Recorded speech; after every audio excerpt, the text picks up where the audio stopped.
parole de Dieu, c'est une puissance. Il n'y a pas autre chose dans ce monde qui peut bouleverser toutes choses. L'unique et la seule chose qui peut bouger le monde, comme je suis en train de dire tantôt, c'est la parole du Seigneur. Le monde était vide. Le monde n'avait pas de forme. Il y avait le noir partout. La Bible dit, même dans les abîmes, dans le lieu le plus profond, il y avait le noir. Personne ne pouvait voir, personne ne pouvait remarquer et personne ne pouvait observer. Tu pouvais être là, yeux ouverts, mais tu ne peux pas voir. Tu ne sauras pas. Parce que le noir était 24 heures sur 24 heures. Jour après jour. Siècle après siècle. Mais il n'a suffi qu'une parole. Quand tu as prononcé sa parole, la lumière a pris tout l'espace du monde. Ce monde qui n'avait pas une forme comme nous le remarquons aujourd'hui, par une parole que Dieu a prononcée, le monde a eu forme. Je voulais dire à quelqu'un ici, peut-être quand tu te regardes, les gens se moquent de toi. Tu es dans un domaine où tu manques une forme propice. Tu te dis, si peut-être Dieu m'avait fait comme ça. Des fois, tu es complexé. Quand tu vois les autres, tu dis, si Dieu m'avait fait aussi intelligent comme lui, tu te poses des questions. Tu penses des fois que les autres sont qualifiés et toi, tu n'es pas qualifié. Il y a beaucoup de choses qui se passent dans ton esprit de foi. Une chose est vraie, pour avoir la meilleure forme que tu vois en toi, que tu imagines dans ton esprit, cette forme ne viendra pas ailleurs, mais ça viendra de la parole du Seigneur. Alléluia. Et nous sommes tous l'ouvrage de Dieu. Cet ouvrage vient de l'argile. L'argile, c'est comme le sable. Et quand l'argile est encore sable, l'argile n'a pas de forme appropriée. Mais lui, l'artisan, je parle de notre Dieu, lui est l'artisan. Quand il prend l'argile, il donne la forme que lui veut. Il peut faire de l'argile une chaise. Il peut faire de l'argile un micro. Il peut faire de l'argile une voiture. Il peut faire de l'argile tout ce qu'il lui veut. Cela veut dire, il ne faut pas jalouser. Chacun a la forme que Dieu veut pour lui. Ne jalousons pas. Alléluia. Ne jalousons pas. Le maître lui-même sait. Ce qui est important dans la vie d'un homme, c'est d'être toujours heureux. Soyez toujours heureux. Chers frères, chères sœurs, au nom de notre Seigneur Jésus-Christ, je nous en prie d'être toujours heureux. Même si tu ne manges pas, sois heureux. Même si ça ne va pas, soyez toujours heureux. Et c'est comme cela la Bible ne pardonne pas. Et je voulais dire bien, la Bible nous parle à l'impératif. Quand quelque chose est dit à l'impératif, ça devient une loi. Ça devient un ordre. Je me fais comprendre. Est-ce que je me fais comprendre? Est-ce que nous sommes là? Nous pouvons balancer le mec que nous sommes là. Que Dieu soit loué. Quand Dieu parle à l'impératif, sa parole devient une loi. Sa parole devient un ordre. Il dit, soyez toujours heureux. Soyez toujours dans la joie. Quand on dit soyez, en français, c'est à l'impératif. En anglais, vous savez aussi qu'est-ce que ça veut dire l'impératif. L'impératif, c'est un ordre donné. On obéit comme tel. On ne discute pas. Et quand Dieu nous parle en impératif, personne ne peut discuter. Donc tu es obligé, peu soit-il le temps que tu traverses, tu es obligé d'être toujours heureux. Tu peux me dire, ah, Pichou, même si vraiment je suis malade et je suis à l'agonie, soyez toujours heureux. C'est difficile, mais c'est la parole du Seigneur. C'est difficile, c'est un ordre. C'est difficile, c'est une loi. Je n'ai pas autre chose à te dire. Tu peux dire, papa Pichou, moi j'ai étudié, mais j'ai échoué. Mais d'autres enfants sont plus intelligents. Mais Dieu les a fait intelligents, Dieu m'aime pas. Sois toujours heureux. Sois toujours heureux. Mais papa Pichou, toi tu vois pas mon âge. Maintenant j'ai 40 ans, j'ai 50 ans. Je me marie pas. Et regarde, je suis belle. Qu'est-ce que je n'ai pas fait pour Dieu? J'ai donné les offrandes, je payé les dîmes, j'ai chanté, Soyez toujours heureux. Soyez toujours heureux. Je ne sais pas pourquoi Dieu a voulu que je parle comme ça, mais c'était bien pour moi. Je suis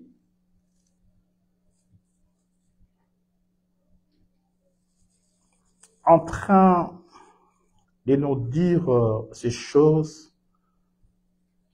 pour nous préparer à être des chrétiens assidus, des enfants de Dieu bien assis.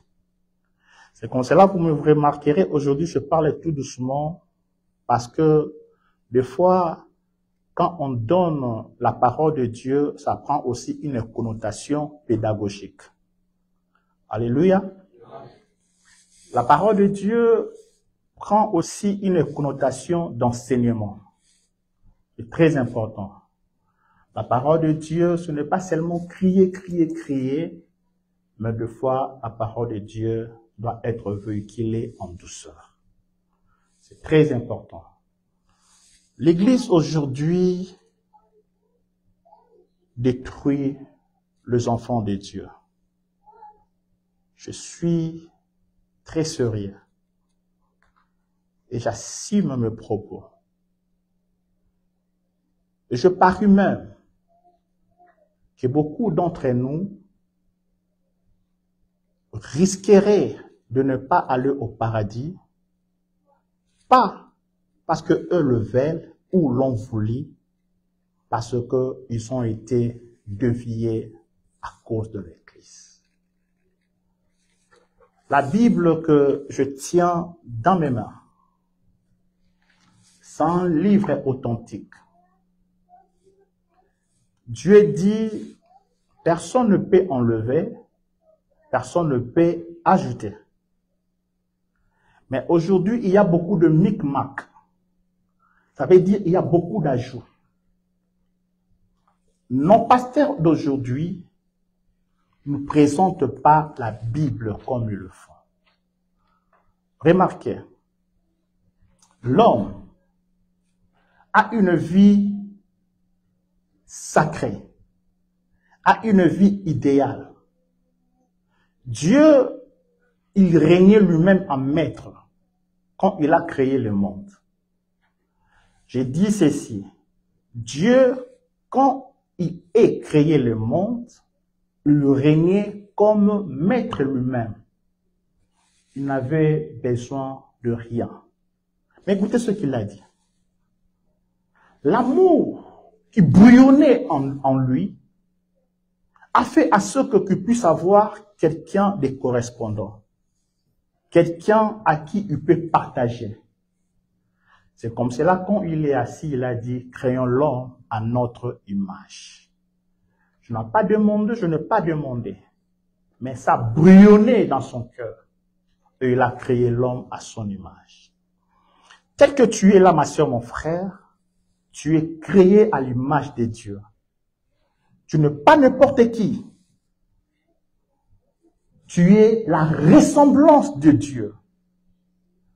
Quand les hommes peuvent te regarder, tu dois en être sûr et confiant que je ne suis pas n'importe qui.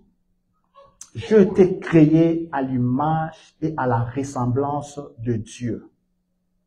Ça veut dire ceci. Tel il est, tel nous sommes.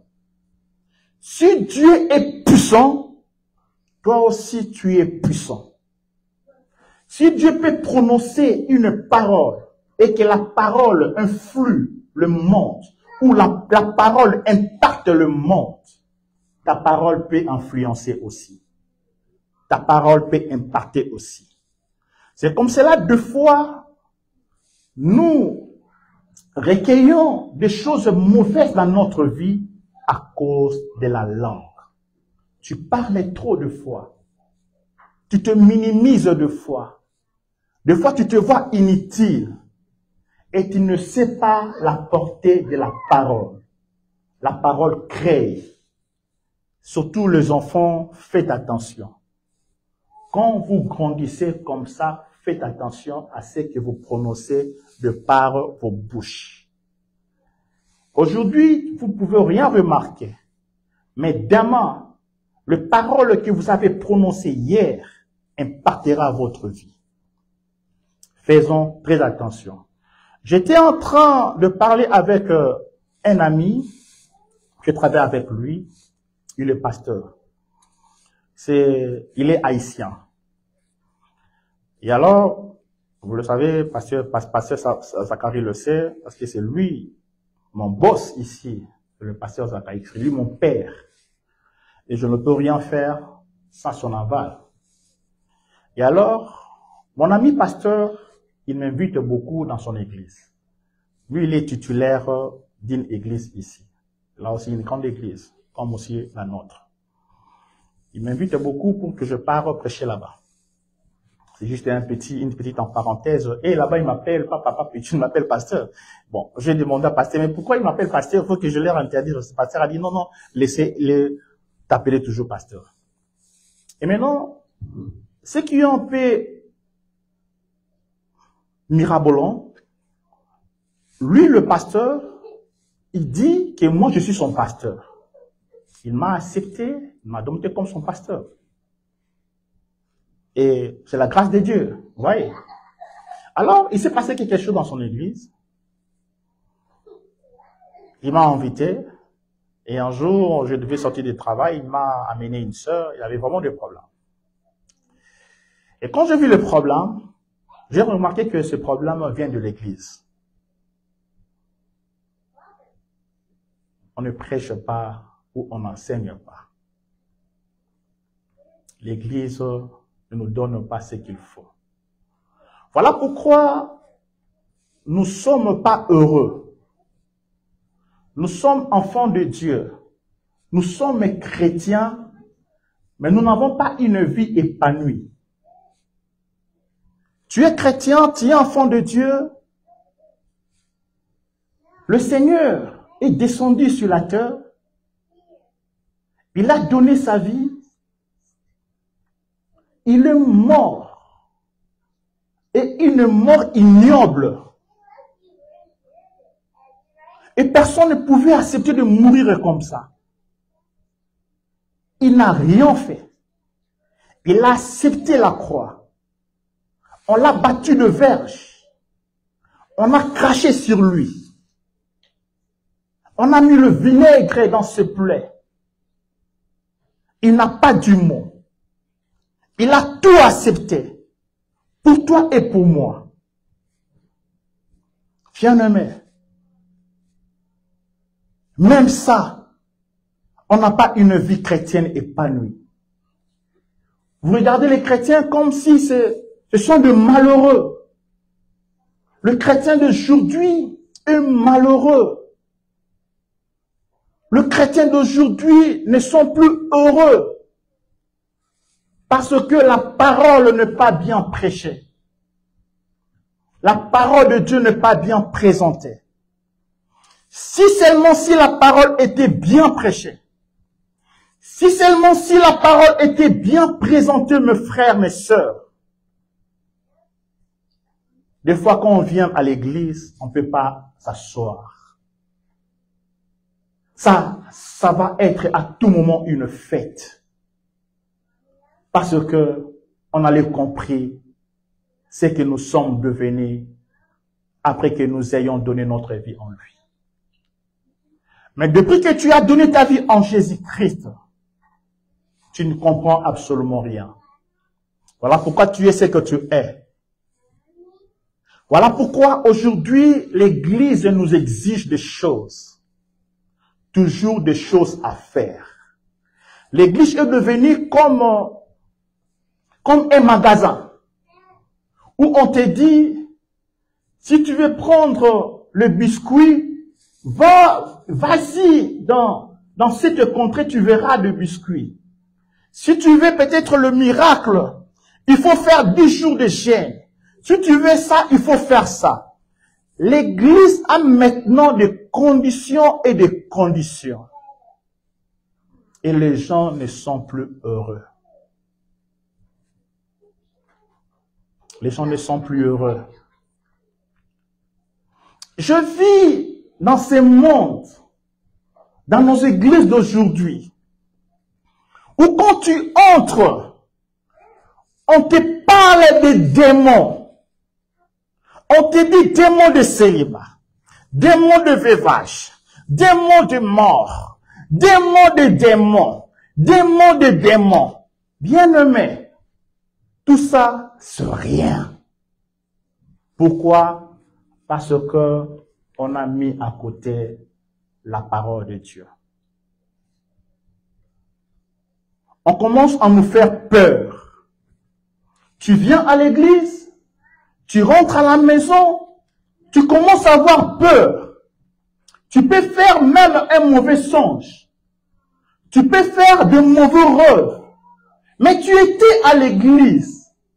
Mais parce que quand on te parle, on dit, tu vois ta vie, tu vois ta situation, vraiment, il faut regarder ton passé. Il faut regarder la vie de tes parents. Il faut regarder la vie de tes cocos, de tes ancêtres. On commence à te faire réfléchir. Et des fois, quand tu te mets toi-même, tu es perdu. La peur envahit ton cœur. Et c'est le découragement qui est né. Et quand il y a la peur, quand il y a naissance de découragement, tu es foutu. Tu ne sauras plus vivre le miracle de Dieu. Ça ne viendra plus. Lisons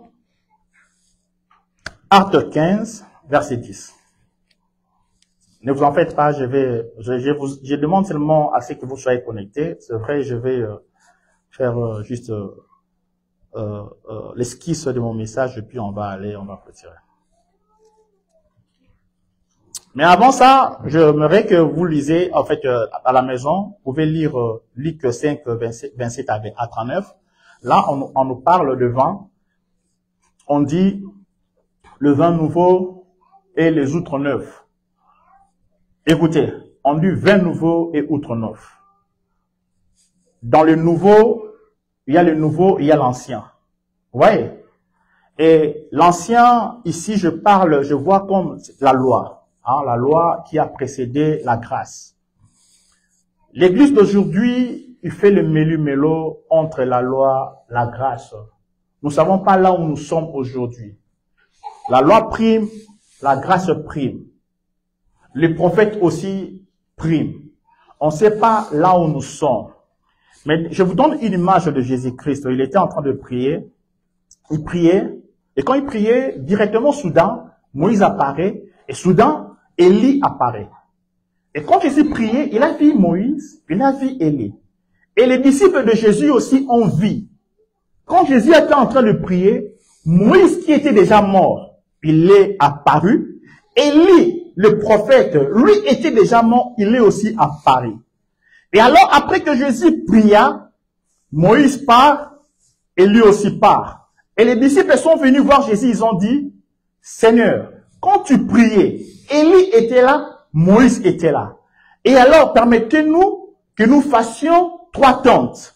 Une pour toi, l'autre pour Moïse, et l'autre encore pour Élie. Vous voyez? Donc, il y avait le méli-mélo. On ne sait pas. Nous sommes avec Élie, nous sommes avec Moïse, ou nous sommes avec Jésus. Moïse, lui, il représente la loi. Élie, lui, il représente le prophète. Or, quand Moïse est parti, Élie aussi est parti, ils sont entrés en Jésus-Christ.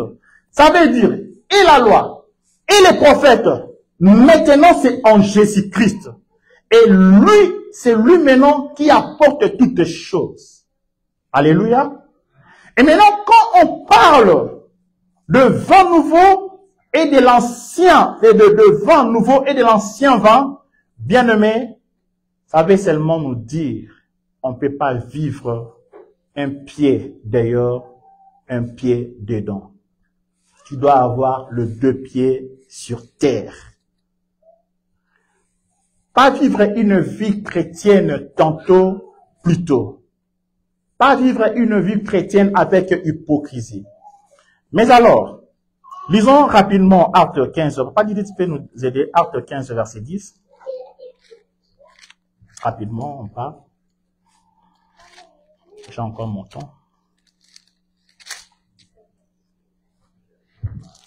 Oh.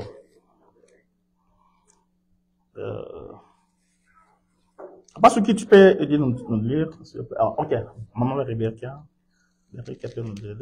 Actes chapitre 15. Verset 10. Verset 10. Je lis au nom de Jésus. Amen. Maintenant donc, pourquoi tenez-vous Dieu en mettant sur le cou des disciples un joug que ni nos pères, ni nous n'avons pu porter? Au début, qu'est-ce qu'on a dit? Tu n'as pas bien lu, je pense. Maintenant donc, pourquoi tentez-vous? Voilà, tu n'avais pas dit. Pourquoi tentez-vous Dieu? Pourquoi tentez-vous Dieu? Est-ce que vous écoutez? Pourquoi vous tentez Dieu? On ne peut pas tenter Dieu. Là, Dieu pose la question. Pourquoi tentez-vous Dieu? En mettant sur le cou ou les épaules des disciples un joug que ni nos pères, ni nos aïeux, là les apôtres parlent, même nous-mêmes, n'avons pas pu porter. Mais quel est ce message qu'aujourd'hui l'Église apporte?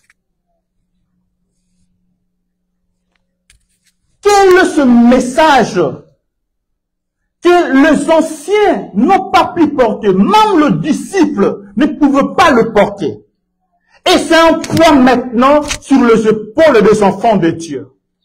Et ce qui fait à ce que nous ne puissions pas avoir une vie épanouie, c'est à cause des messages qui pèsent sur nos épaules. Voilà pourquoi tu viens à l'église, tu as un visage froissé. On te demande de chanter, tu ne sais pas chanter. On te demande de danser, tu ne sais pas le faire. Tu as une vie froissée, tu es à la maison, tu vois quelque chose passer, tu as peur. Et surtout quand tu parles des sorciers de ta famille, tu commences à avoir peur. Tu te méprises parce que tu ne te connais pas. Tu ne sais pas ce que tu es exactement. Parce que le message qu'on te prêche, ça devient un poids sur tes épaules. C'est trop dangereux. On ne tente pas Dieu. Église, on ne tente pas Dieu. Ne mettez pas sur les épaules des disciples ce qu'ils ne peuvent pas porter. Aujourd'hui, l'Église condamne. Oh! Et surtout quand tu mènes une vie, peut-être tu n'es pas forte. Écoute, ceux qui sont forts supportent le faible, vous le savez, non? C'est que la Bible dit. Mais écoutez, l'Église condamne. Moi, j'ai vu même le pasteur dire, oh, si tu continues, on va te chasser de l'Église. Oh, oh. Toi, tu as vu un malade dans un hôpital, parce qu'il est malade, et le docteur dit, on va te chasser de l'hôpital. Tu as vu ça? Mais lui, il a quitté son trône. Il est descendu pour nous sauver. Et il n'est pas venu pour les gens de bonne vie. Non, non, non, non, non. Non. Il n'est pas venu pour les gens de bonne vie. Non. Pour les gens pécheurs. Oh. Mais comme un pasteur prêche, c'est comme si il te fait mal. Des fois, tu te dis, je ne vois absolument rien. Moi, je ne suis pas qualifié. C'est le message qui nous rend malheureux. Maman, lisons verset 28, le même chapitre. Je pars rapidement en douceur. On s'est fait comprendre. Et on va atterrir. Verset 28. Car il a paru bon au Saint-Esprit et à nous de ne vous imposer d'autres charges que ce qui est nécessaire. Vous savez, il a dit, même nous apôtres, nous ne pouvons pas déposer sur vous d'autres charges. Pas de condamnation. Mais tout ce qu'on peut faire, c'est vous prêcher ce qui est nécessaire. Dis à l'autre nécessaire. Nécessaire. Et nous sommes dans de futilités. On est écarté du nécessaire. Aujourd'hui, l'Église est écartée du nécessaire. C'est comme cela nous avons plus la paix. On ne pleurait. Parce qu'on est sur toutes les choses. Et nous manquons le nécessaire. Ce qui est nécessaire, c'est la parole de Dieu. Ce qui est nécessaire, c'est la croix du Christ.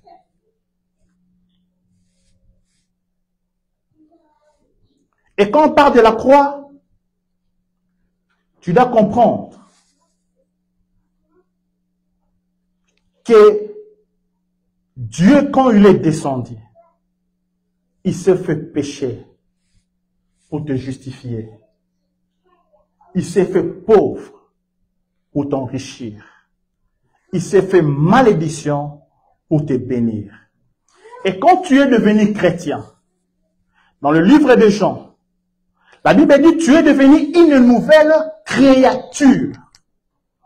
Les choses anciennes sont passées et toutes les choses sont devenues nouvelles.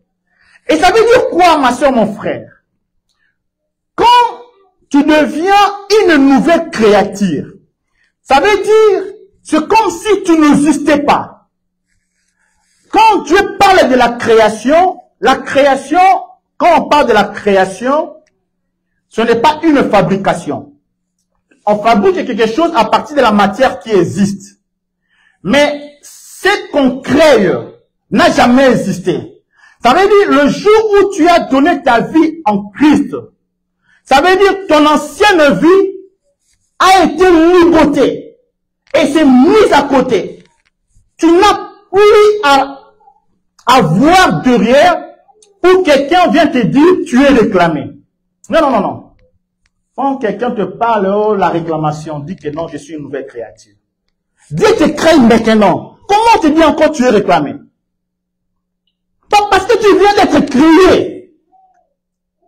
Mais on te parle de la malédiction héréditaire. On te parle des choses. Non, Église, refusons toutes ces choses. C'est du mensonge. Dans le livre d'Ézéchiel 18, on dit, ne dites plus ces proverbes. Le père a mangé le raisin. Et les dents des enfants ont été agacés. Il n'y a pas une loi parentale ou héréditaire. La Bible a dit, ne dites plus cela. Ne parle plus de ces choses. Si ton père a failli hier, toi dis que moi je ne faillirai pas. Quand tu pars à l'hôpital, tu es malade. Écoutez, même le médecin, il vient lui faire peur. Oh, ta maladie là, ton père aussi avait ça. Ta maman, tes parents, c'est faux. Le sang qui est en toi, ce n'est plus le même sang de tes parents. Les jours où tu as donné ta vie en Christ, Dieu a changé le sang en toi. Et désormais, le sang que tu portes en toi, c'est le sang du Christ. Ézéchiel 18. Bien-aimés, ne répondez plus aux questions de médecins. La foi, c'est ce qu'on dit. On te dit que ton père était... Non, non, non, non. Oh, il y avait un diabète. Non. Parce que toi, tu ne parles, tu ne plus rien à cela. Refusons toutes ces choses. Nous sommes le peuple de Dieu. Et ici, ce qui est bien dans le livre des Jean 1, plutôt dans le livre de Pierre, là on arrête rapidement. Rebecca, aidez-moi à lire 2 Pierre 1 à 4. Je vais atterrir. 1 Pierre 1 à 4. 2 Pierre plutôt, je m'excuse.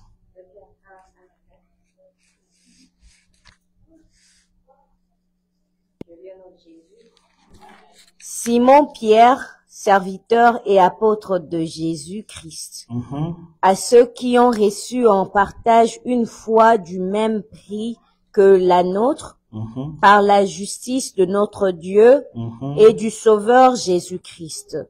Que la grâce et la paix vous soient multipliées. Et je le prie aussi maintenant que la grâce et la paix de Dieu vous soient multipliées maintenant au nom de Jésus-Christ. Par la connaissance de Dieu et de Jésus notre Seigneur. Ce qui est bien, ce qui est nécessaire, c'est la connaissance de Dieu. On ne dit pas la connaissance des démons. Non, ce n'est pas nécessaire. La connaissance du nom des sorciers. Non, ce n'est pas nécessaire. Ce qui est nécessaire, c'est la connaissance de Dieu. Comme sa divine puissance nous a donné tout ce qui contribue à la vie et à la piété au moyen de la connaissance de celui qui nous a appelés par sa propre gloire et par sa vertu, lesquels nous assurent de sa part les plus grandes et les plus précieuses promesses, afin que par elles, vous deveniez participants de la nature divine, en fuyant la corruption qui existe dans le monde par la convoitise. Si c'est ta Bible, tu peux souligner, afin que vous deveniez participants de sa nature. Alléluia. Amen. Est-ce qu'on peut se mettre debout?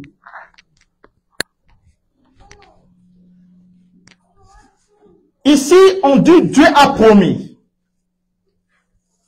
Et la promesse de Dieu faite en toi et en moi, c'est que nous sommes devenus participants de sa nature. Ça veut dire quoi? Tel que tu es là, tu as la nature de Dieu. Quand on te regarde, il faudrait qu'on voie en toi la nature de ton Père. Tu n'es pas n'importe qui. Tu n'es plus n'importe qui. Tu as la nature céleste. Tel il est, tel nous sommes. Un lion ne peut engendrer qu'un lion. Une poule ne peut engendrer qu'une poule. Un Dieu ne peut engendrer que des dieux. Voilà pourquoi on nous appelle les assembleurs des dieux. Nous sommes de Dieu tel que nous sommes là. Mais ce qui est bizarre, nous mourons comme des hommes. Parce que nous nous ignorons. Parce que l'évangile n'est pas bien présenté. Un Dieu qui a peur des démons. Est-ce que vous pouvez imaginer ça? Toi, Dieu, tu as peur des sorciers. Oh, c'est les sorciers qui ont peur de toi. Pas l'inverse. Et nous sommes appelés à dominer et à régner. Pas l'inverse. Il faut avoir la colère en toi, dans ton cœur. Que non, non, non, non.